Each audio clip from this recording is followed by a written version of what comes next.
Welcome to Sports Talk with RNJ. I'm Steve Risser along here with Justin and Alfredo. We got a busy show today, busy couple shows today.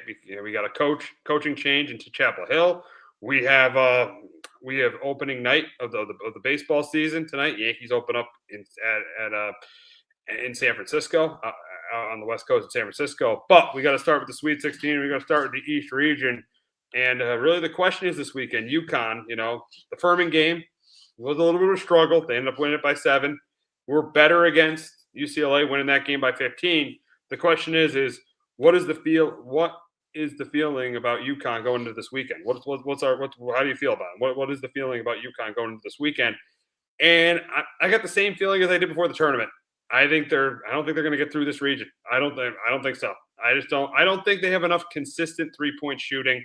And a coach like Tom Izzo is going to, like Mick Cronin did, he is going to contain Terrace Reed. He's not going to let Terrace Reed beat him because he saw what UConn did against Furman. He is not going to let Terrace Reed beat him. So I have the same feeling about UConn as I've had for pretty much the last 2 months, since the tournament began. This is a very good team. This is not a great team. This is not a championship team, and I think that's unfortunately that's what's going to happen this weekend. I think they get eliminated. I'll tell you where later on, but I don't think they get through this region. And I got the same feeling about UConn as I had about them before the tournament. The UCLA game did not change my opinion. I got the same feeling about UConn as I had before the tournament. Yeah, for me, it just comes down to shot making. 3-point shooting. They're 135 in the country right now, and 3-point shooting percentage. That would be much better this year than what that number indicates. But we're in March. They're an average 3-point shooting team. That's about the halfway point in the country. So, just around there. So, do you know what UConn? Because I started digging into this last night. Yep. Do you know what UConn's record is in Sweet 16 games since 2000? Or is it like Sweet 16 games or later since 99? Okay, it's insane. Let me get it. Sweet 16 games or later since 99. Let me get this. I think I can get this. They won both in 04. They won both in 09. So that's four. That's four. That's first weekend. No, they were Sweet 16 Final Four. Oh, Sweet 16 Final Four. Okay, so they were 4-0 in 04. If you count 04, they were 4-0. In 09, they were 2-1, so that's 6-1. In 11, they were 4-0, so that's 10-1. Am I right? No, so because you forgot 02-03. 02-03. I'm sorry. 02-03. Okay. It's 20-4 since 99. That's a really good record. But for Dan Hurley, he's undefeated. Dan Hurley's never lost. Yeah.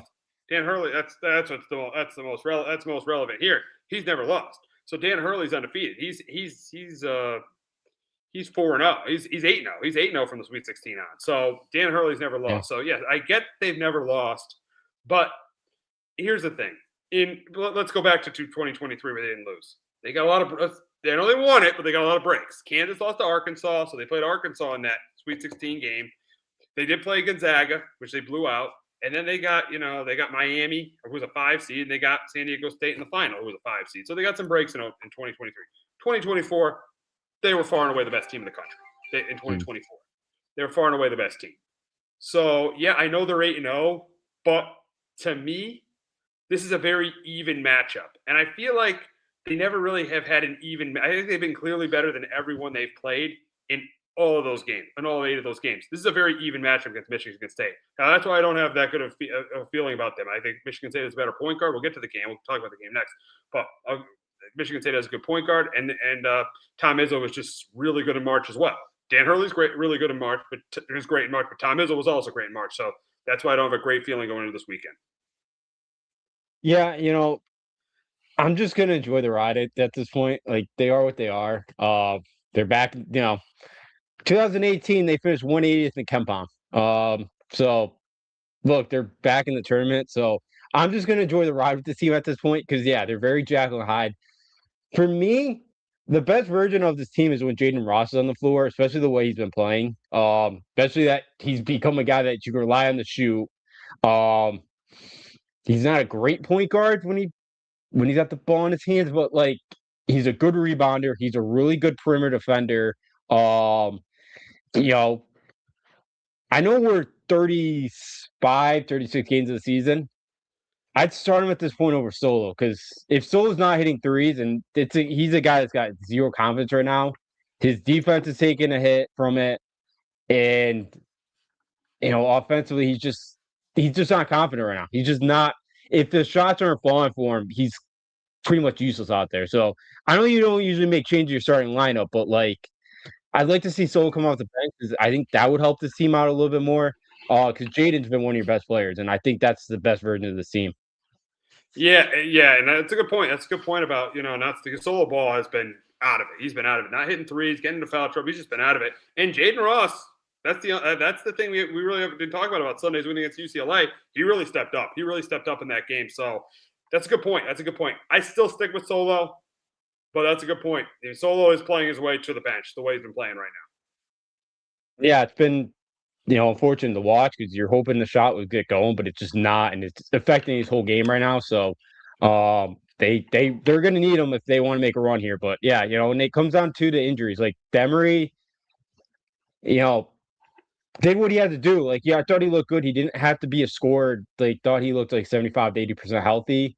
Jalen, it sounded like on Saturday, or after the game Friday, they're going to try to get him some live action on Saturday. Maybe he'd be ready to go. And Dan made it sound like he wasn't even close. So I don't know if Jalen's going to get much time on Friday night, but it helped too because just to give you some more size out there, because he's 6'8". I know he can be very hit or miss at times, but just another body too, I think would help the team because talk about the last couple of weeks. It's a team that the bench played well too. Like Malachi Smith stepped up. So they need the bench too to continue to play well. So yeah, the bench plays like they did last week, and then I feel better about the team. But it just comes down to 3-point shooting. You're right about that. They were a lot better. They were terrible against Furman. They were a lot better against UCLA.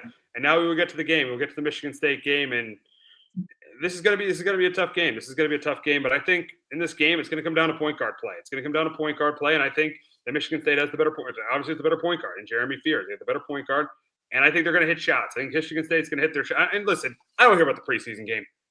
I do not want to hear anything about the preseason game. That's preseason. That game was played at the end of October. I don't want to hear all about the preseason game. I'm sorry. I know that. One of my buddies texted me. Oh, they beat it. They already beat him this year. No, they did. They beat him in preseason. They beat him this year. Come on now. So yeah, I don't want to hear about the preseason game, but I think this game's going to come down to point guard play. It's going to come down to point guard play. I think Fears is going to have a really good game. I think he's going to be able to. The thing about Uconn is, if you got to allow, he's not a great 3-point shooter. If you're going to allow twos, just give up the twos instead of letting him get drive and kick. Give up the twos if you have to, instead of letting him drive and kick out to some of Michigan State shooters, which they got a couple of good shooters off the bench.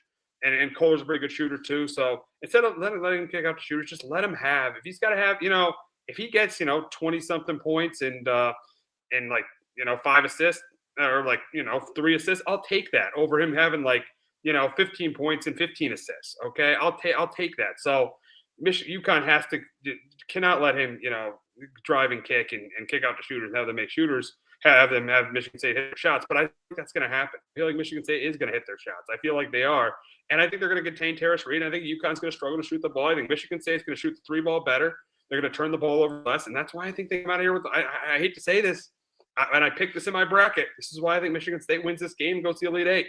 I think Tom Izzo gets to the Elite Eight. I think the season it ends right here. I think it ends right here because, again, as I've said the entire time, I think this is a very good team. But as I've been saying for 2 months, this is not a championship team. It's just not a championship team. I think they're going to unfortunately prove that Friday night or even on Sunday if they face Duke or St. John's. I think they're going to prove that on Friday night, and that's why I'm going to take Michigan State here to go to the Elite Eight. But, Justin, can Hurley lead UConn to their third Elite Eight in 4 years? Yeah, I got the Huskies. I think it's going to be a grinder of a basketball game. I think it's going to be very ugly at times. Two physical teams.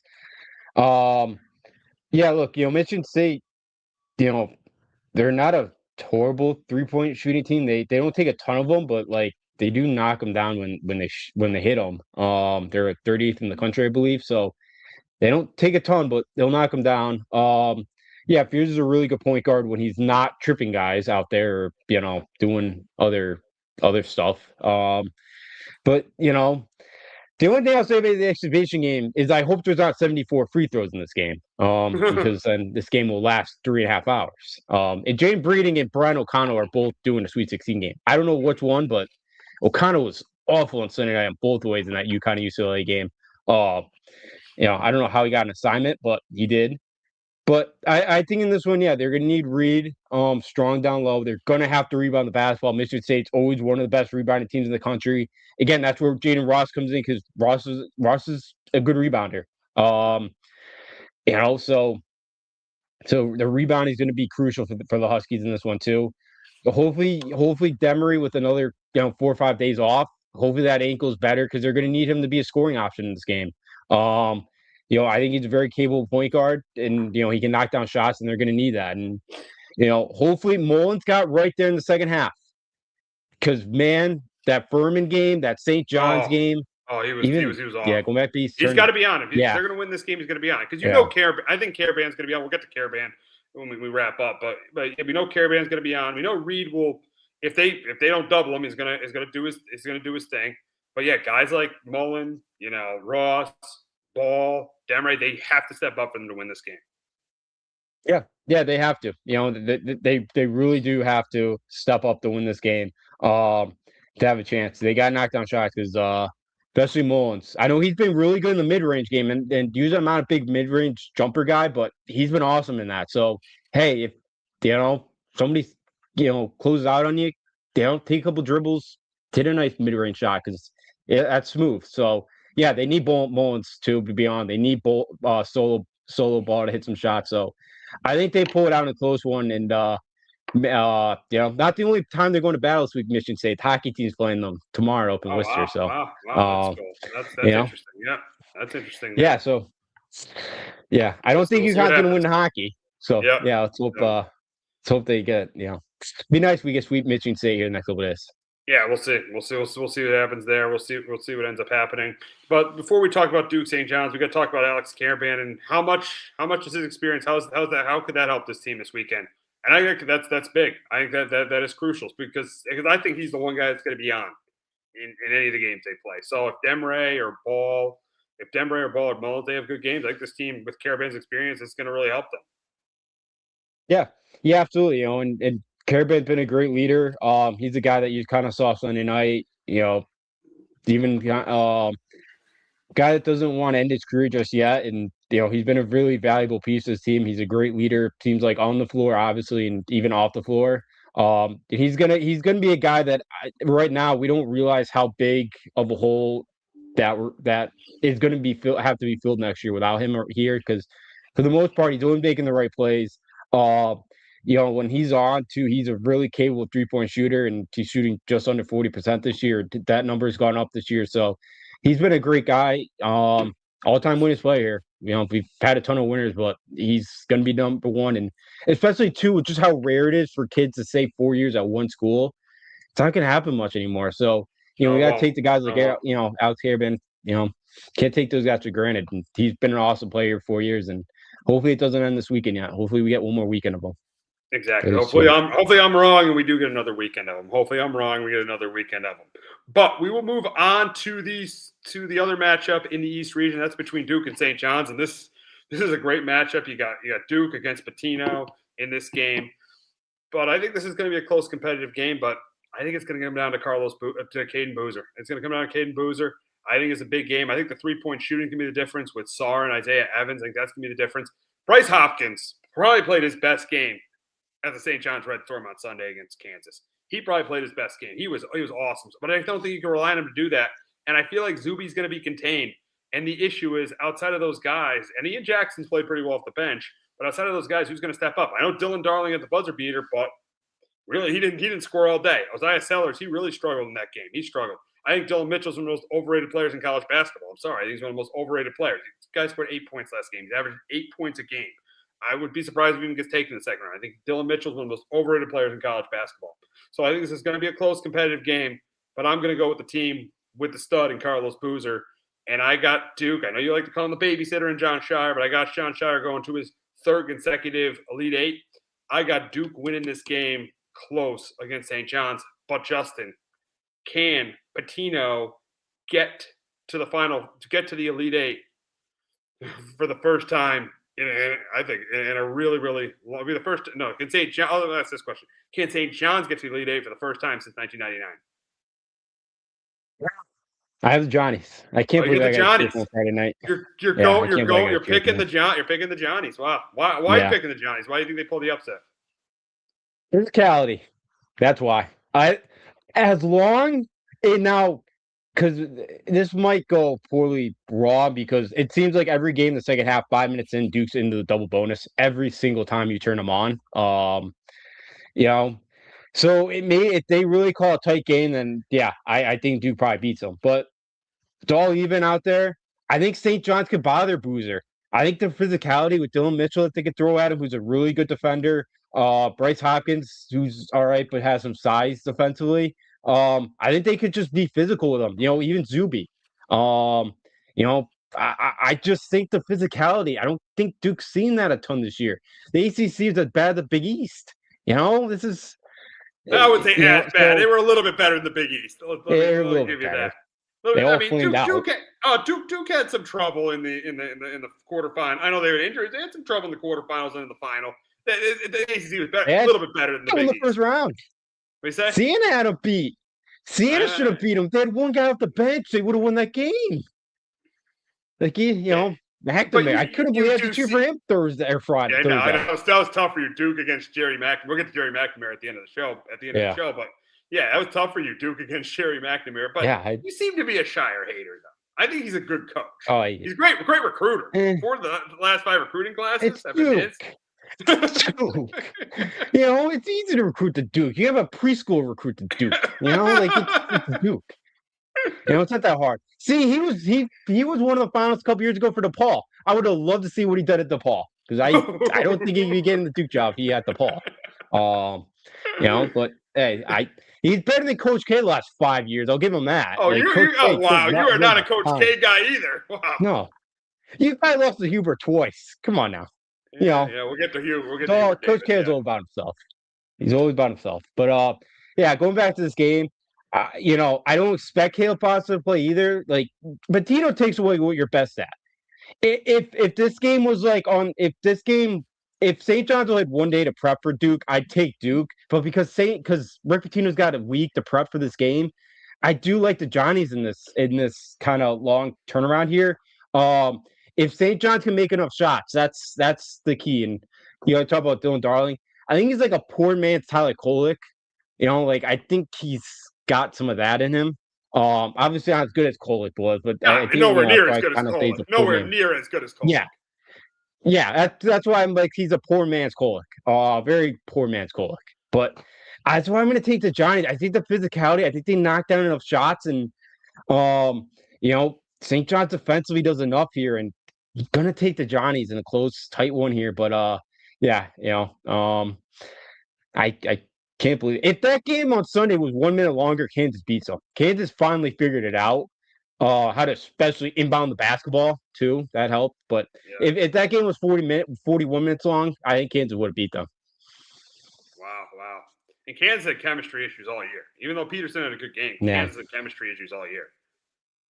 Yeah, they did. That Kansas team was good, but the chemistry issues. Self was dealing with some personal, some health stuff for a game or two as well. So a lot of think he comes back for one more year, but we'll see. He didn't seem like too excited about getting ready for next year. There's a good chance he could be done. Self could be done. There's a good chance he could be done. Yeah. Jock Vaughn, I guess, is the guy right now. I don't think that'd be the right decision, but I'd go national search. But we'll see. I don't know, Bill. Bill wants to appoint a guy. I think it's Jock Vaughn, but we'll see. We'll see what happens there. We'll see what happens. But I think it's going to be. I had Duke winning this region in my bracket, so I'm sticking with it. So you got two different matchups. I got Duke over Michigan State, playing Michigan State on Sunday. You got UConn and St. John's. Because in my bracket I had Duke over Michigan State. I'm going to take Duke over Michigan State. But Justin, you got the battle of the Big East. Who wins round 4? UConn or St. John's? I'm going to take UConn. I will take them. I think you're still high on this team. Yeah, This team plays better in tournament settings. I know it's a St. John's team that's coasting the Big East, but I don't think we're going to have Big East officials calling that game. And I like UConn's chances more. Whoa. We're going to go to the officials now? Yeah. Look, I said it last week. The UConn did not lose that game on, the Garden on, a couple Saturdays ago because of the officials. But, like, you can't have a guy like James Breeding call your Big East championship game, who's a travesty. Matt Potter that had a bunch of UConn. Like, they don't call the grabbing on screens. They just don't call it in the Big East. They'll call it this weekend. They called it last weekend a little bit. They'll call those fouls now. St. John's is mugging UConn that game. They're not calling anything. I like this team when they're outside the Big East. So I'm going to take them. But, yeah, if UConn does win on Friday, I'm either going to be a cloud 9 on Sunday if they win, or, like, I'm going on, like, the Aaron Rodgers retreat and locking myself in a cabin for 3 weeks in darkness. If they lose to either Duke or St. John's, really, you can't. You're going to have to. You're not going to be able to watch Duke or St. John's in the Final Four? No, there's no chance. No. Oh, wow. No. Wow. That's why I lose on Friday night. I mean, I can tolerate Michigan State. I can't tolerate Patino or Duke. I can't. Can't do it. Yeah, we'll see what happens. Fun Final Four, though. To get into that, like $500 to get into the East region in DC, crazy. But when you have those 4 teams, it's going to be really expensive. So crazy to get into the East region. It is crazy, and it shows you with the new NIL. Actually, I feel like with the rules now, with the NIL and the transfer portal, things get better later in the tournament because you're not getting these mid majors making runs. Yeah, which is unfortunate because, like, you want at least, like, one of them to get in. Like, that St. Peter's run a couple years ago was great. I know they got blown out in the Elite Eight, but, like, that run was impressive. And then some of the teams that they knocked off there. So I like to see at least one get in every year, but I get it. You are getting more high-level basketball now. And, yeah, like, this regional feels like a Final Four regional, not a second weekend type regional. So, yeah, it's awesome, but yeah, that's man, you're gonna take out a second mortgage to try to get in the building this weekend. That is crazy, insane. Crazy. Oh, it's insane. It's crazy. Much more expensive than the Big East tournament. It is crazy to get into the Verizon Center this weekend in DC for the East Regional. Now, we'll move on to the West Regional, and we got a star-studded matchup in the West Regional. Now, we'll get to the first game between Purdue and Texas later, but this is a star-studded matchup between Arkansas and Arizona. This is a star-studded matchup, and we did our brackets. You still have Arkansas winning this region, right? Yep, I do. And I had Arizona winning it, and I think this is going to be a great game. It's going to be intense. I think A-Cup is going to play well. I think this is going to be a good game. But I think what's going to come down to is I think Arizona's got more size and they got more depth.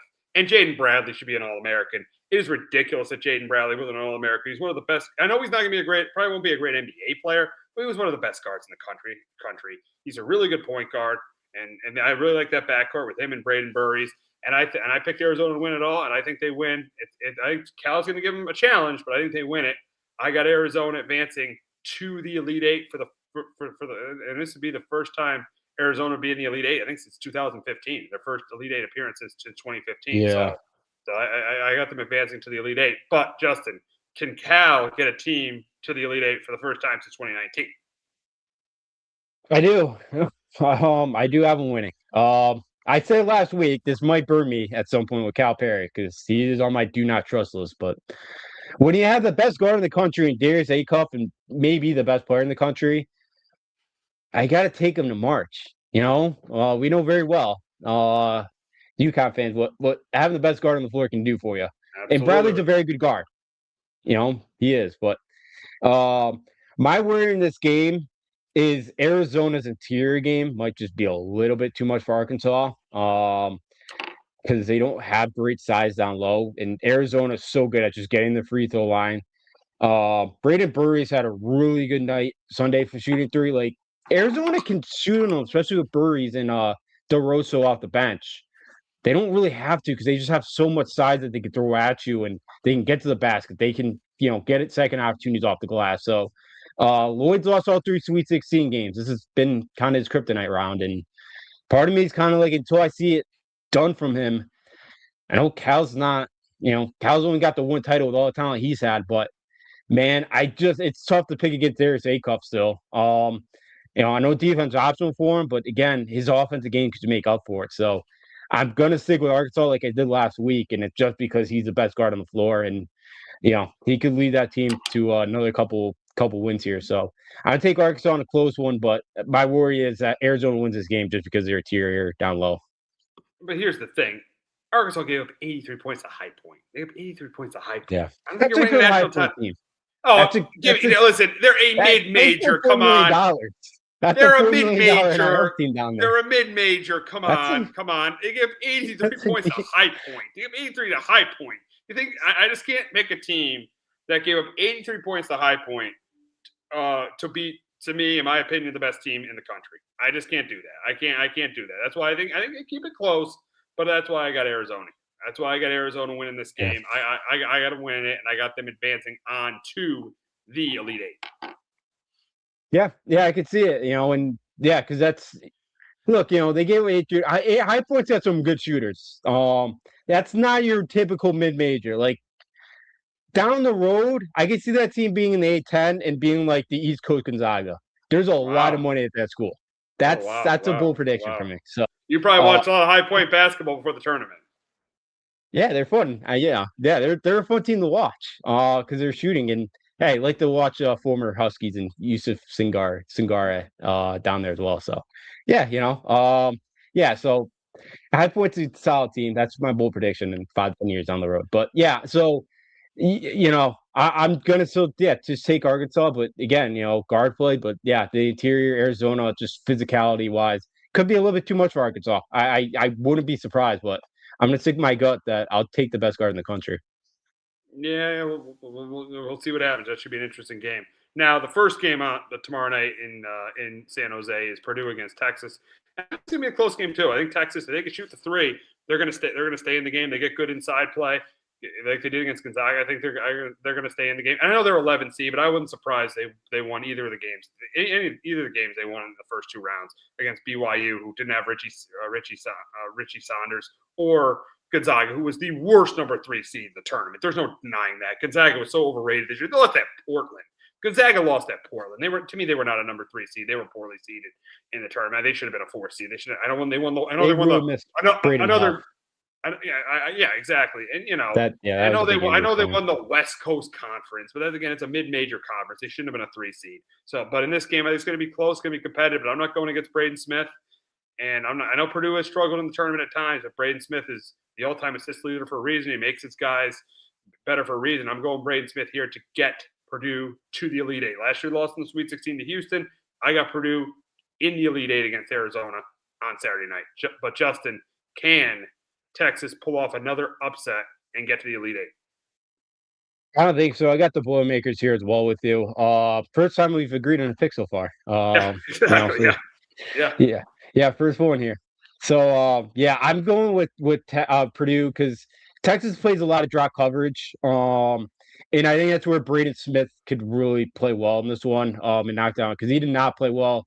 And I'm not surprised Miami gave him a game because what I've been saying for years about Purdue, athletic, taller guards give Purdue problems. Texas really doesn't have that either. Cordell Weaver's like 6'3", and he's a really good defender. He's a pest, but he's only 6'3". And Pope's the other one at 6'1", and he's not a totally great defender. So I think Texas does take advantage of that. I think Trey Kaufman-Renn has a good game. Matas Vadulichek, Texas big guys played really well here. But and he gets a line, but he could also get him in a lot of foul trouble at times. So I just think in this one, it comes down to guard play. And I think Smith and Loyer do enough in this one. And I do think they get back to the Elite Eight here. Just because Texas defensively isn't great, but they can knock down some shots. I think they'll stay in it here because Purdue's defense is not great. They again, of course, it's like a guy like Zach Edey to be a paint presence guy because Oscar Clough and is not that guy. But I'm going to take the Purdue guards in this one to get it done here and move on and face I have Arkansas and of course you have Arizona. So see which, but yeah, I haven't move on to Elite Eight here. All right, so you got my Elite Eight matchup is Arizona Purdue. Yours is Arkansas Purdue. I got Arizona moving on to the Final Four. I think they're the best. As I said, best team in the country, and I think they move on to the Final Four. I think they're my second team outside of Duke to get to the Final Four in Indianapolis. Justin, Arkansas or Purdue? Who you got heading to Indianapolis? I got the Razorbacks. I'm gonna take their sake. Calipari. Yeah. So this would be the fourth school Cal would take the Final Four. Yeah, UMass Memphis, the Final Four. Kentucky, Memphis. I don't care about this NCAA nonsense. UMass, and I'm not the biggest Calipari guy either. I don't care about the NCAA nonsense. UMass, Memphis, Kentucky, and now it'd be Arkansas. Yeah. I know those UMass ones are taken away. They still got the banners up there in the Mullen Center. As they should. Yeah, that's about the only history they have in basketball. So yeah, exactly. We'll keep it up. But yeah, so I'll take Cal. As I said before, this is probably going to burn me at some point. But I just hate. I just don't. It's hard for me to pick a guy against a guy like Darius Acuff, who against the Kings are very high on. Another scorer who can't defend, but fit very well in Sacramento with the guys that we have that can't defend. But yeah, so Darius Acuff, the Razorback, Travion Bazille too. Malik Thomas, those shooters. I'm gonna take them over Purdue here. So I got Purdue and UConn.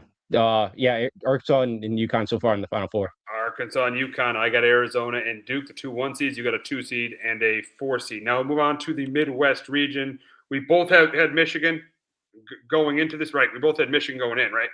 You had Michigan going in to this region. Yeah, I had Michigan going. That's the one we actually agreed on, and you still have Michigan, right? You still have them as the favorite. Who's that? Which one? You still have Michigan as the favorite? Michigan. Oh, yeah. I still have Michigan as the favorite. Yeah. So they'll face Alabama on Friday night, and I think that here's my thing on this game: Michigan and Alabama. I think that it's close and competitive, but I think the inside game is gonna be the difference. I don't think Bama has the inside game to handle. I think Mara has a good game inside. I think that Alexis Lindenberg has proved. Yeah, if it proved why he's a first-team All-American, that dunk against St. Louis was crazy.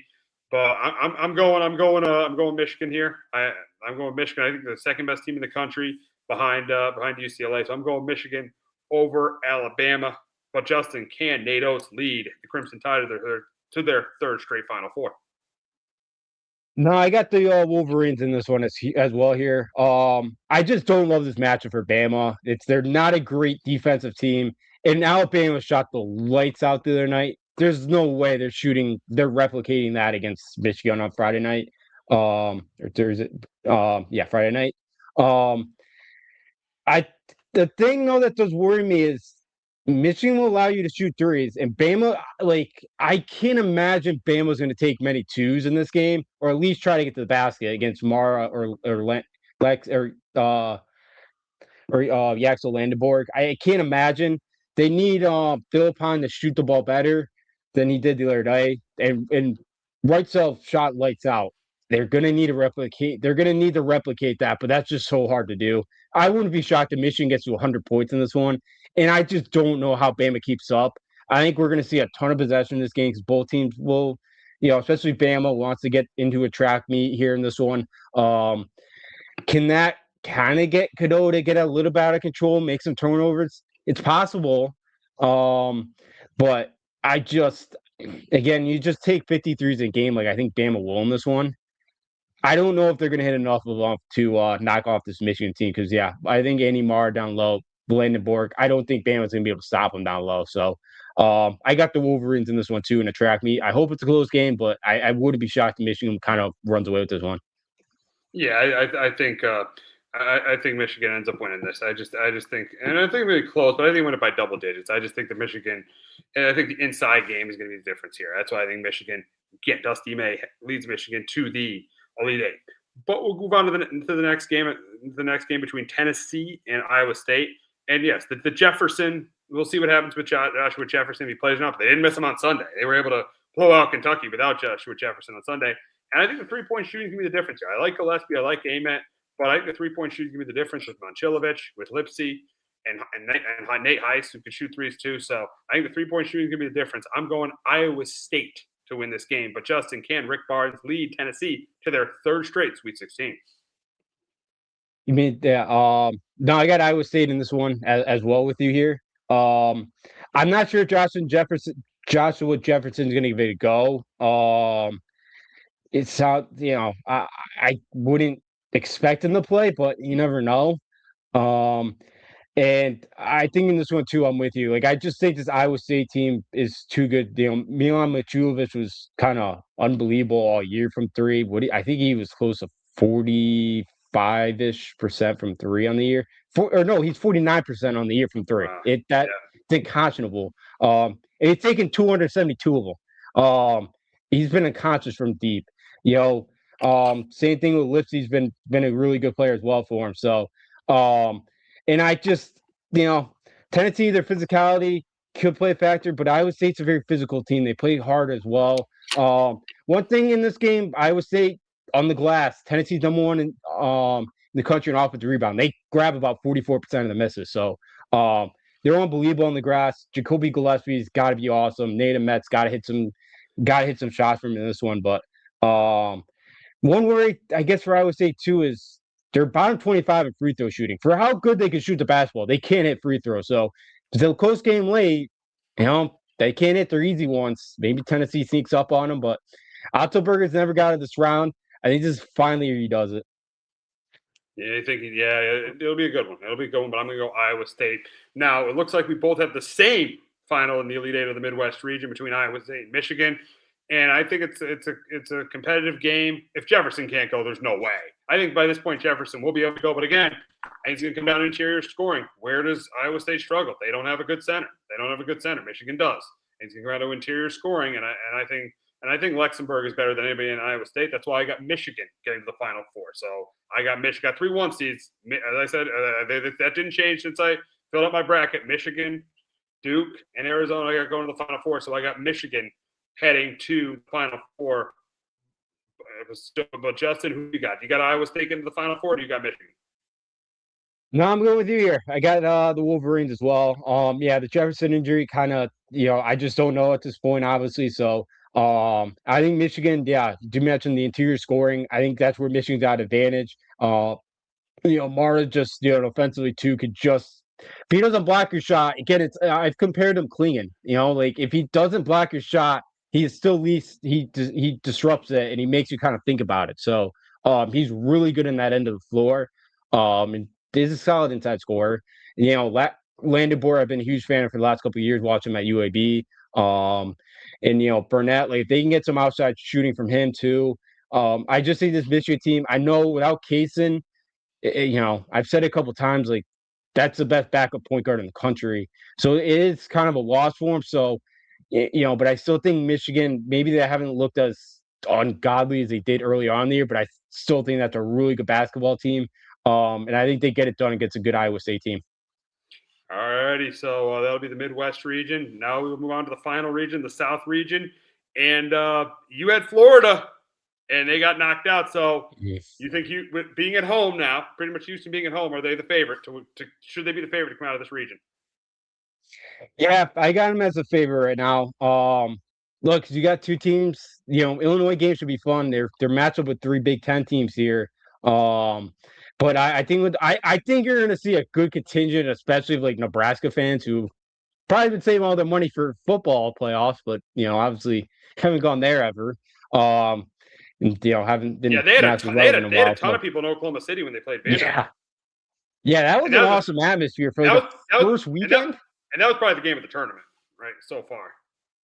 Or outside of maybe St. John's, Kansas. Kentucky. But I thought it actually was a better played game than the Kentucky Santa Clara game. But I thought that was a better played game than both of the two. Those other 2 games. Yeah, I'd agree. The shot making too was really superb in that game. So yeah, there's a couple, especially like Sunday we got some good ones finally. But yeah, that was one of the better games. And man, that was like a very similar to the Gordon Hayward shot in the national championship game against Duke. That looked like halfway down. Yeah. Crazy that the thing didn't go down. So so credit to Nebraska fans for showing up. But yeah, I do have Houston here as a favorite. I think this is a redemption tour for Calvin. I don't know if he's gonna retire to this year, but he doesn't have many opportunities left, I don't think. So I got him as a favorite, being pretty much 5-10 minutes away from campus. Yeah, and they play Illinois, and I think they. How much do you think they beat Illinois by? I think it's around 5 to 7 points, but I think they beat Illinois. It'd be a good match between Wagler and Fleming, but I think they take down Illinois. They just think they're the better team. Yeah, I'd say around the 5 to 7 point range. KenPom's only got that game won. So KenPom, Really? Wow. Wow. yeah, I know. He's very high in Illinois because of their offense. But I think Illinois can keep this thing close because of the shot makers, like Wagler versus Fleming. I'm actually really excited to watch those two go at it. Houston, my one worry is they still take a ton of mid-range jumpers. They're 364 and average 2-point distance, so that's one. But like with Illinois, they don't force any turnovers defensively. They're not a great defense. Like they rank 24th in pitch wise, but like I don't think they're great defensively here. So I do think Houston does do enough here. But if Illinois can shoot the three ball well enough, they can be the great equalizer in this. So I could see Illinois knocking them off with the guys they have, but I do like Houston here at home, and I do think Flemings is the difference maker.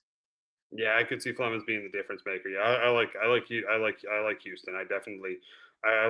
Houston in that game, and we'll see who Houston's opponent is. Iowa or Nebraska. These two teams actually played twice. They split in the Big Ten regular season, but I'm going to go with Iowa. I think it's a little bit more 3-point shooting, and one of their best players used to play.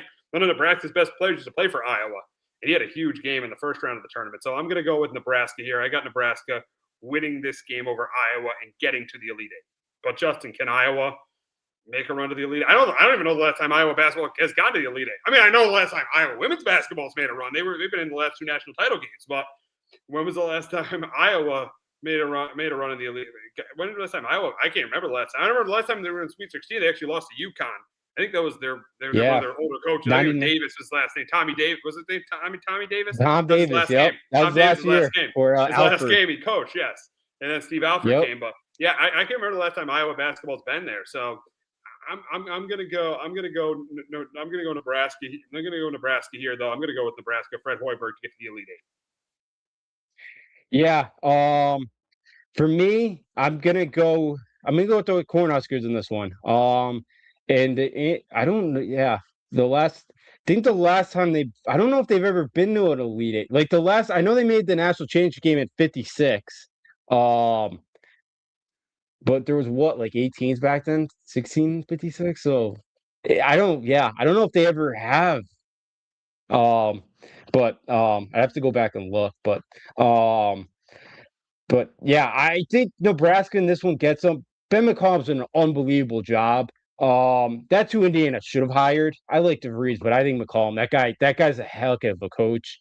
If Dan Hurley were to leave for whatever reason, my first call would be Josh Schertz. Number 2 would be Ben McCollum. I actually, who does Schertz coach? St. Louis. St. Louis. Okay. Very good. Yeah. I've really some of the offense they run it. I really enjoy watching them play the last couple of years. This is the NSA team. So look, like I would bench Bennett Schertz shot 0 for 9 from 3. They still win the game. What was in the first meeting? I was great kind of on the glass, and that was the big difference. The second time Nebraska forced 19 turnovers, the game they won. So I think this is both teams are kind of muck this thing up.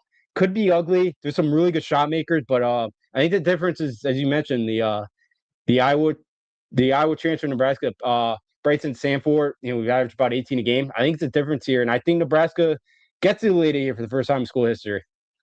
Yeah, I think Nebraska does. I think they do. So I think we're gonna get a Nebraska matchup in the South region in Houston, and I just can't go. You can't go against Houston. As you said it earlier, you can't go against Houston. I think Houston returns to the Final Four, and I got my 4 teams. The 4 teams I picked in my bracket. We got Michigan.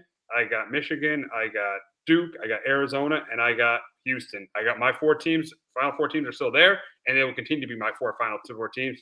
Justin, I assume you said it earlier, so I assume you got Houston. Yeah, I'm gonna go Houston here. And I did just look it up. The last time they made a Elite Eight was 87. So it has been quite a while for that program. But yeah, I like Houston. I think Fleming's a difference maker. I think Houston's physicality. Sinek down low for Houston. I think could be a problem in this game as well. for Nebraska, could be a problem too. So I like I like Houston. And I'm glad Nebraska is stuck with Fred Hoiberg because he's, I know a couple years ago there was talks of maybe getting rid of him. I'm glad they've let him really get this thing going because he's done an unbelievable job with that program. So credit to him. He's always been a good coach, and he's won everywhere besides Bulls. But I think that tells you more about that Bulls franchise where they're at right now than Hoiberg. Fred Hoiberg. Yeah, Fred Hoiberg's done a great job in Nebraska. I think he gets to the Elite Eight, but I think he falls a little bit short there. So in our Final Four, our matchups, I think yours are a little bit different because you have Houston now. So I have in the first matchup, I got Arizona against Michigan, and Duke against got Arizona against Michigan Houston. and Duke against Houston, and you have Houston. UConn against Houston, and then you got Michigan, Arkansas. So my final is going to stay the same. I'm going Arizona to play Duke, and I got Arizona beat Duke. What's your Final Four? Yeah, mine. I've still got Michigan win the national championship. I do have same team coming out, or the same coming out of the South region like I had for Florida. I got Houston. So I got Michigan knocking off Calvin Sampson. And unfortunately for him, I have him going down here back-to-back years in the national championship game. So you got Michigan win the national championship. Michigan win the Natty. Michigan beating Houston in the Natty. Yeah. I think Arizona and Michigan are the two best teams. I like the Michigan pick. I like Michigan, and I'll give you credit. You're not going with UConn to win it. You got them going Final Four, losing to Houston. Yeah, and you had them losing to Florida too. So you got Michigan over Houston. So you got Sampson. And here's the thing about that: Houston lost. Funny, when Houston got to the national title game in '83, they lost in '84, and this is kind of be kind of the same thing. They get there in 2025, lose in 2026, so it would be them losing the national title game 2 years in a row. So that is our Final Four. Should be a great weekend of basketball. Should be a great second weekend of basketball. But we got to get to some coaching news in college basketball, and we got to start with UNC. And they fired Hubert Davis. UNC fired Hubert Davis. Hubert Davis last night, and I agree with it. I mean, he was Kevin Ollie 2.0. Yeah, he got to the national title game, but that was with Roy's guys. When it stopped becoming Roy's guys, next year he missed the tournament. He was number one overall in 2023. Number one overall team. Number one overall in the preseason. Missed the tournament. 2024, yeah, they were really good, but they lost in the Sweet 16. Then, they lost last year. Sweet 16. Last year they let me think what they did last year. Last year they lost in the first round, right? First round of the tournament last year. Yeah. They won. They won the play-in, and then they lost in the first round. And then this year, year they lost in the first round. Ole Miss got them. Yeah, Ole Miss got them. Yeah, and then they lost in the first round this year, which they should have never. Had no reason they should have lost that game to VC with a 19-point lead. That was the game that should have gotten Hubert Davis fired, and it made sense that he got fired. So I agree with the move. Justin, did you agree with the UNC firing Hubert Davis? Yeah, I did too. Yeah, you can't blow a 19-point lead. That's a good, and of course you know this too. Like VCU's that's a good program, but like you're North Carolina, you can't blow a 19-point lead to them. And the guy they have taken up the ball there, Dixon, is not a point guard, and it showed because he could not hold on to the basketball. And a bunch of turnovers in that game. So, and I know everyone making the excuse of, what happens if they don't lose Caleb Wilson? It was reported they spent $15 million on your team. Caleb Wilson's a great player, and he could go top 5, top 10 in the draft. But just because you lose that one guy does not mean your team should fall apart like the way they did. Not at all. Not at all. That's where that's where it kind of, where he loses me. I don't think he was a very good X's and O's coach. I think he was all right. But like you're North Carolina, there's no for how bad the AC has been. Them and Duke should be like 18-2 every year in this conference. The way how bad the AC has been lately. Because I said all year, Virginia and Louisville were paper tigers, and it showed that they were. Yeah, you were right about that. You're definitely right. Yeah, so for me, if North Carolina was to be great again, this is the right move to make. And it's finally time. I think it'll be since 1953 to be the first time that they have somebody that's going to be outside the family, which is the right thing to do. That's crazy. That's crazy. That's the first time since 53 they'd be outside. Because Dean Smith was there for years. Then you had Dean Smith. Matt Doherty, which was horrible. That was a disaster. Now, Bill Guthridge was okay. I thought Bill Guthridge got him too final. Right. Bill Guthridge was okay.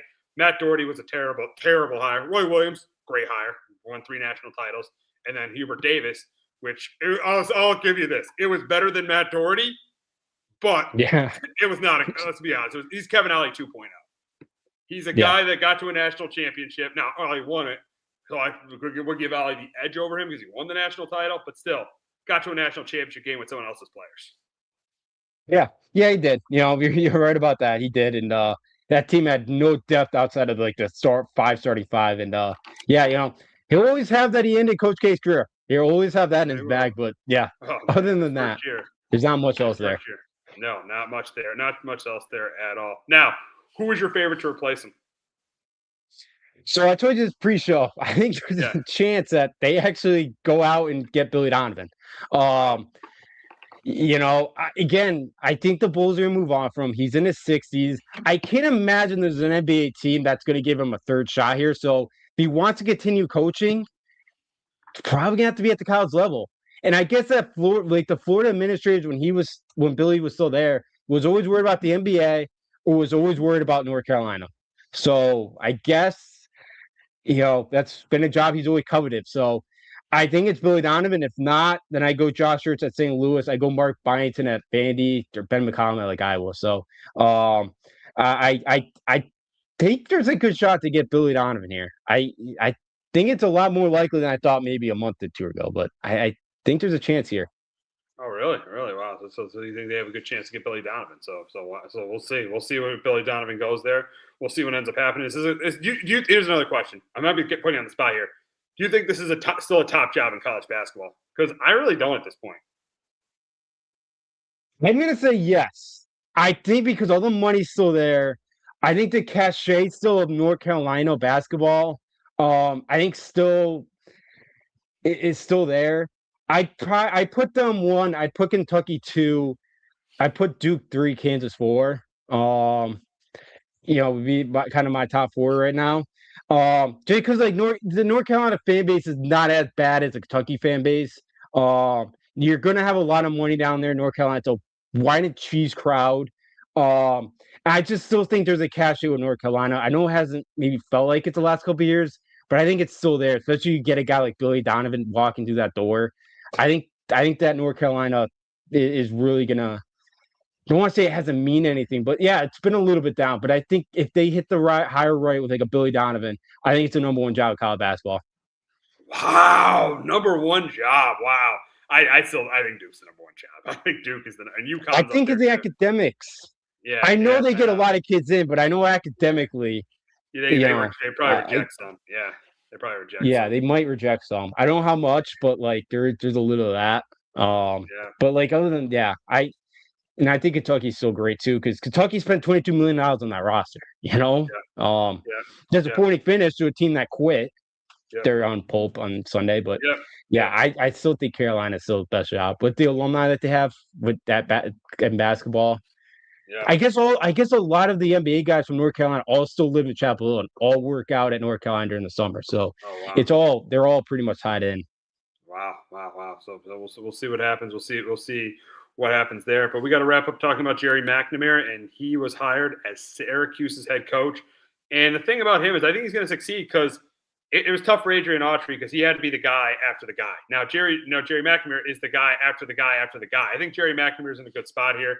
And I know Cuse has had trouble in the ACC, but I do think he's going to succeed because he did a really good job at the end. I think he's going to do a good job at bringing Syracuse back. Yeah, I don't really know yet with McNamara. I thought he did a really, again, they had Duke on the ropes with 5 guys that had nothing left in the tank with a few minutes left in that game, of course, and they don't think they hit the field goal the last 8 minutes of that game. For me, I guess Jim Boeheim is still very involved in the day-to-day stuff, and I guess this is what I heard. This is what I was reading. Like, if they went outside the family, like Boeheim was going to make that coach's life miserable. Okay. Yeah, I know you were great. I know you were a legend, but let's not make the other coaches' life miserable because they've stayed in the family. Because Autry was in the family, and now this is out to stay in the family. Yeah. So and look, I think McNamara did a nice job. It's 2 years of Siena. Now you're going from the Metro to the ACC. That's a big jump. Metro has been down the last couple years, but I think Max Nair's done a good job. Because you know who wanted it was Hodgson, the Providence guy, because he's from upstate New York. But did he hear about the stuff with Boeheim? Is that why he turned it? No, so this is the interesting thing. Okay. Hodgson played Autry's kid at George Washington, and Hodgson said to the kid in line when they were shaking hands at the game, said, "I'm going to take your dad's job. I'm going to replace your dad." Wow. And that got back to Boeheim, and Boeheim was not too pleased. So wow. Yeah. So he wouldn't have been. That's why I love Hodgson. Yeah, that's why I love Hodgson. That guy's a shark. That guy did not. You think he'll be good at Providence? You think he'll be good at Providence? He fits Providence. Oh yeah. Really? I think they're gonna get good again. I think they're gonna win that divorce. The Cooley divorce. Oh wow. I think no, that's a couple years have been great. Because during the Big East tournament, it looked like Cooley was winning there when he got to the semifinals, but it looks like now it could be Providence. Yeah, now I think it's Providence hot. So that guy's a shark on the recruiting trail, and I do think he's a very good exit coach. Coming from the Nate Oates tree. I think Providence hit a really good hire. So yeah. Big East needs it. Big East needs it, and I think Syracuse needs a coach like Jerry McNamara. So we'll see how he ends up doing there. But that's going to wrap up this edition of Sports Talk with R&J. For Justin and Alfred, I'm Steve Rister. We'll be back in about 15-20 minutes because opening night is tonight. We'll be back in about 15-20 minutes doing our doing our baseball season preview. So make sure you tune in for that.